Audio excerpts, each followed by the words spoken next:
Hello everyone, welcome to IFS. I am Ujjwal Tripathi, Assistant Professor of English Literature. So students, today we are going to discuss chronology of literary events in English literature. British literature से बिल्कुल हम लोग discuss करेंगे, ठीक है। British literature के chronological events को discuss करने वाले हैं हम लोग आज, ठीक है। And mainly in this we are going to discuss from Anglo Saxon period to age of Chaucer, जैसा कि आपको दिख रहा होगा। एंग्लो सैक्सन पीरियड से एज ऑफ चौसर के बीच में जितने भी इवेंट्स, लिटरेरी इवेंट्स हुए, उन सबको डिस्कस करेंगे। एंड साथ में एंग्लो सैक्सन पीरियड से एज ऑफ चौसर तक जो भी इम्पॉर्टेंट वर्क हैं उन सबको भी डिस्कस करेंगे हम लोग, ठीक है। Anglo Saxon to Chaucer, age of Chaucer मतलब चौसर के एज तक, इस सारे पीरियड को डिटेल में डिस्कस करेंगे कि कौन सा टाइम कब क्या क्या हुआ, कौन से एडी में कौन कौन सा एडी कौन क्यों इम्पोर्टेंट है, वो सब कुछ डिस्कस करेंगे। एंड साथ में हम लोग ये भी डिस्कस करेंगे कि कौन कौन सा वर्क इम्पॉर्टेंट है इस लिटरेरी इवेंट के टाइम पे, ठीक है।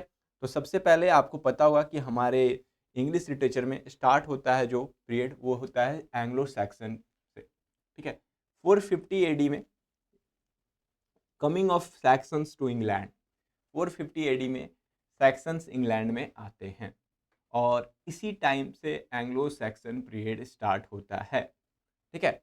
And this is a important time, 450 AD is important and you have to remember that Anglo-Saxon period in Britain spans approximately the 6 centuries from 450 AD to 1066 AD, ठीक है। 1066 AD तक Anglo Saxon period चलता है। After that Anglo Norman period start होता है हमारे English literature में।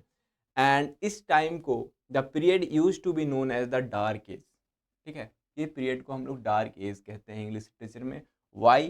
Because mainly because written sources for the early years of Saxon invasions are scarce, मतलब अब उतना मिलता नहीं है हम लोगों को इस टाइम का जो लिटरेचर भी देखने को मिलेगा।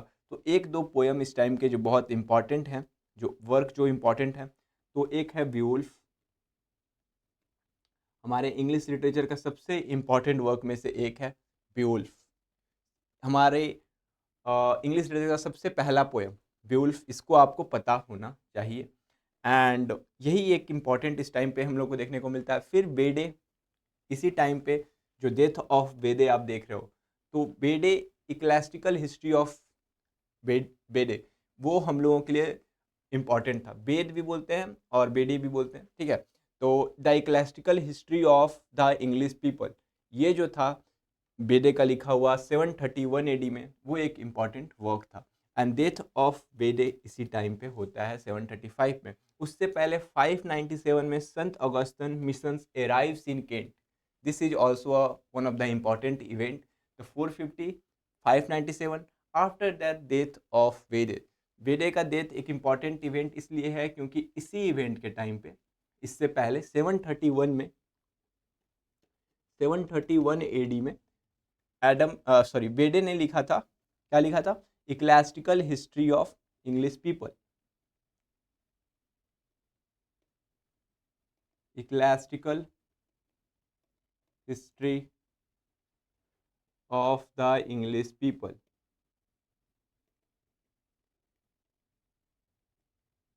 ठीक है। Ecclesiastical history of the English people, ये बेदे ने लिखा था इसी टाइम पे। एंड 731 एडी एंड 735 एडी में उनका डेथ होता है। और इसी टाइम पे हमारे एक पोएट थे कैडमन, ठीक है, और जिनके बारे में बोला जाता है उनका हाइमन फेमस है। तो एंग्लो नॉर्मन के कुछ जो वर्क जो सबसे फेमस थे मैंने बता दिए, ठीक है। अब जो इवेंट्स हैं, जैसे ये 871 में Alford become Kings of Wessex, Alford the great, legendary king Alford the great, वो किंग बनते हैं 871 में।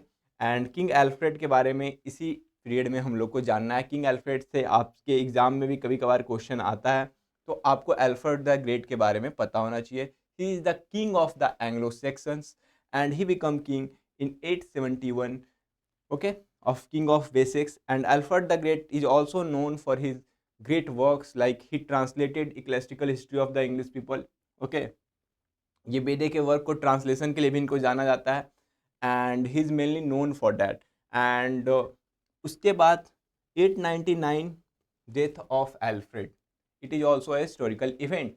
किसी का डेथ होना एक तरह का लिटरेरी अगर इवेंट्स में देखा तो ये बहुत इंपॉर्टेंट है. ठीक है. After that 991 the battle of Maldon. बेरनर डिफिटेड बाय द डेन्स के द्वारा बिर्थनॉट को हरा दिया जाता है. And 1042 accession of Edward the Confessor. इनका एसेशन होता है. एंड 1066 नॉर्मन कन्क्वेस्ट होता है जिसमें नॉर्मन जीतते हैं and Anglo Norman period start होता है यहीं से. और यहीं पे एंग्लो सेक्शन समाप्त होता है. नॉर्मन कन्क्वेस्ट के बाद एंग्लो नॉर्मन पीरियड स्टार्ट होता है. And after that battle of Hastings and Stamford, after that death of Edward, these are the important time. फिर William of Normandy become the king. इन चीज़ों के बाद डेथ ऑफ एडवर्ड के बाद William of Normandy become the king. And 1154 accession of Henry two का accession होता है. एंड 1170 में murder of Becket, Thomas Becket, जो जिनके श्राइन पे कैंटरबरी टेल्स में जो जाते रहेंगे तो वो उन्हीं थॉमस बेकेट का मर्डर होता है 1170 में. तो it is a historical event जिसको आपको पता होना चाहिए क्योंकि इससे क्वेश्चन आने के चांसेस होते हैं. ठीक है. थॉमस बेकेट का हम लोग को पता है कि कैंटरबरी टेल्स में इसका रेफरेंस मिलता है और भी बहुत सारे वर्क में इसका रेफरेंस मिलेगा आपको थॉमस बेकेट का. तो इसलिए आपको पता होना चाहिए थॉमस बेकेट के बारे में. ठीक है. 1120 इज़ द टाइम जब उनका मर्डर हुआ था. एंड 1189 में डेथ ऑफ हेनरी टू के राज्य में ही उनका मर्डर हुआ था. और 1189 वो पीरियड है जिसमें हेनरी टू का डेथ होता है. ठीक है. Thomas Becket is famous for his English archbishop and martyr and famously murdered by knights of the Henry two. ठीक है. हेनरी टू के नाइट के द्वारा मार दिया गया था कैंटरबरी कैथेड्रल में. और he engaged in conflict with Henry II. You all know he is engaged with conflict of Henry II and owned the rights of privilege of the church and was murdered by the followers of king in Canterbury of Henry II. Henry II के followers के द्वारा इनको मार दिया गया था. फिर 1204 loss of Normandy and 1215 Magna carta. 1250 में मैग्ना कार्टा आता है और मैग्ना कार्टा 1215 का इम्पॉर्टेंट है. आपको ये भी पता होना चाहिए. क्यों? थोड़ा मैं आपको ये भी बता देता हूँ. देखो 1215 का जो मैग्ना कार्टा आता है इट इज अ करेंटली हम लोग कह सकते हैं for since it was repealed however 4 clauses of original charter जो आया था. मैग्ना कार्टा यहाँ पे हम लोग कह सकते हैं कि मेडिवल वर्ड है. ठीक है. And medieval Latin for greater charter of freedoms. ठीक है. एंड कॉमनली इसी को मैग्ना कार्टा बोलते हैं. ओके. तो 1215 में ये आता है समटाइम के लिए और समटाइम मैग्ना कार्टा जो बोलते हैं इसको. एंड रॉयल चार्टर है ये. Rights agreed to King John of England at Runnymede and near Windsor on 15 June 1215. तो मैग्ना कार्टा 1215 एग्री किसके द्वारा होता है? King John of England. ठीक है. किंग जॉन ऑफ इंग्लैंड के द्वारा वो इस पर एग्री करते हैं. ठीक है. एंड अच्छा, मैंने आपको एक और वर्क जो बताना था इसमें, ये दो बताया मैंने एंग्लो नॉर्मन में. एक है sir Gwen and green night. वो आपको पता होना चाहिए. Sir Gwen and green night भी एक इम्पॉर्टेंट वर्क है. ठीक है. 1221 में 1221 से 24 तक arrival of Dominican and Franciscan friars in England and 1265 death of Simon de Montfort and 1314 battle of Bannockburn. देखो ये जो इवेंट्स है बस आपको एक बार गो थ्रू कर जाना है. इतने इंपॉर्टेंट इवेंट नहीं है, बस आपको डेट पता होना चाहिए और ये कब हुआ था ये पता होना चाहिए मेनली. क्योंकि कभी कभी हम लोगों को लिटरेचर में डेट से क्वेश्चन आते हैं, आपको पता है. इसीलिए मैं क्रोनोलॉजी समझा रहा हूँ क्योंकि क्रोनोलॉजी से क्वेश्चन अक्सर आते हैं और मैं ये लिटरेरी इवेंट्स के क्रोनोलॉजी समझा रहा हूँ. फिर मैं आपको वर्क के क्रोनोलॉजी भी दिखाऊंगा कि कौन कौन से वर्क कब आए. ऐसे क्रोनोलॉजी भी मैं जो इंपॉर्टेंट वर्क्स हैं उनको लिखूंगा आपके सामने और आपको उसका नाम बताऊंगा. तो आपके लिए वो आसान हो जाएगा फिर उसके बारे में भी समझना. ठीक है. आफ्टर 1324 1327 में accession of Edward three ruler बनते हैं इंग्लैंड के, and beginning of the 100 years of war at 1337 वो ईयर है जब वॉर का शुरुआत होता है, ठीक है। 1337 से हम लोगों को देखने को मिलता है यहाँ से 100 साल तक का वॉर पीरियड, ठीक है, जिसमें चौसर भी शामिल होते हैं। चौसर एज अ सोल्जर इसमें पार्टिसिपेट करते हैं, ठीक है। तो 1337 beginning of 100 years of war, 1338 100 year war begins, and 1343 the birth of Geoffrey Chaucer, and 1340 to 1400 this period is known as age of Chaucer. Okay, Chaucer का जन्म 1343 में हुआ, बस इस पीरियड को 1340 से 1400 मानते हैं। क्यों? क्योंकि इट इज़ अ मतलब राउंड फिगर करके मानते हैं, ठीक है। एंड 1344 में ऑर्डर होता है garter founded, and 1348 first occurrence of the black death in England. वो ब्लैक डेथ जो प्लेग आया था जिसके कारण इंग्लैंड के 30 to 40% जो पॉपुलेशन था वो ख़त्म हो चुका था, एंड उसमें ज़्यादातर लेबर क्लास के लोग मर गए थे, जिसके कारण लेबर लोगों का अब डिमांड बहुत ज़्यादा हो चुका था, लेकिन उन लोगों का संख्या कम हो चुका था। तो 1348 वो ईयर है जो सबसे पहली बार प्लेग आता है, ब्लैक डेथ, ठीक है। And 1377 death of Edward three and accession of Richard two king बनते हैं। And you all know Chaucer 3 king के राज में रहे, एक Edward three, Richard two and Henry four. जब मरने वाले थे उससे 1 साल पहले हेनरी फोर किंग बन जाते हैं, ठीक है। रिफॉर्मेशन बाय जॉन विक्लिफ ने इसमें बाइबल ट्रांसलेशन किया था 1373, और 1373 इसी के आसपास में बाइबल ट्रांसलेशन, ठीक है, जॉन विक्लिफ के द्वारा इंग्लिश में होता है, ठीक है। और पहली बार लोग बाइबल समझने लगते हैं, ठीक है। तो ये एक ऐसा पीरियड है जिसमें हम लोगों को देखने को मिलता है कि चर्च का अथॉरिटी पे सवाल उठना शुरू हो गया है, ठीक है। चर्च के अथॉरिटी पे सवाल उठना शुरू हो गया। चर्च जो था वो बाइबल को अपने तरीके से इंटरप्रेट कर रहा था, वो बाइबल को अपने तरीके से बता रहा था लोगों को, लेकिन जॉन विक्लिफ का बाइबल जो है वो ट्रांसलेट होने के बाद एक तरह का लोगों के लिए सब इंटरप्रेट करता है, इट मीन्स कि जो क्रिश्चियन जो वहाँ के चर्च वाले लोग जो कर रहे थे इंटरप्रेट, उससे अलग इंटरप्रेट करता है। And that's why this is important, and Bible का ट्रांसलेशन जॉन विक्लिफ के द्वारा रिफॉर्मेशन का काम करता है।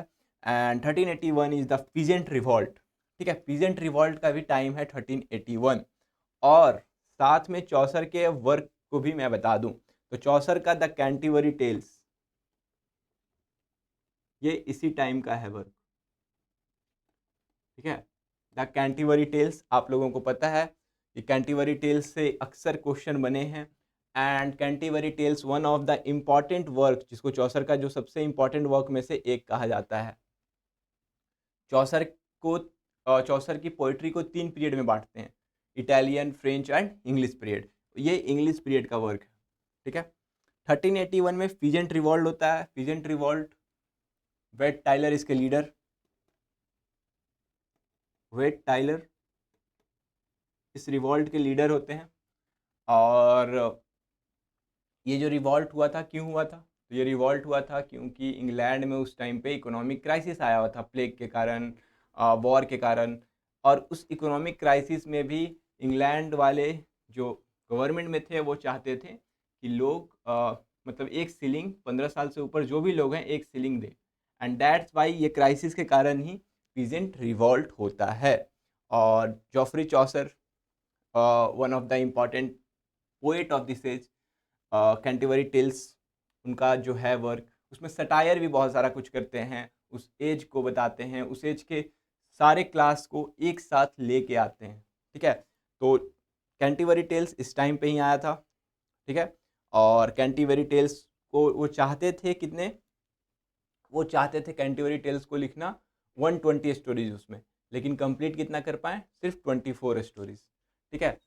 तो ये सब चीज़ें पता होनी चाहिए आपको मेनली। एंड कैंटरबरी टेल्स हम लोगों ने इसको डिस्कस किया, आप हमारे इंग्लिश के चैनल पर जाकर देख सकते हो, ठीक है।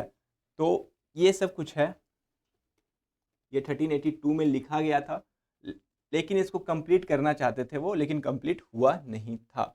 ये रिटन डेट मैंने बताया कैंटरबरी टेल्स का, ठीक है।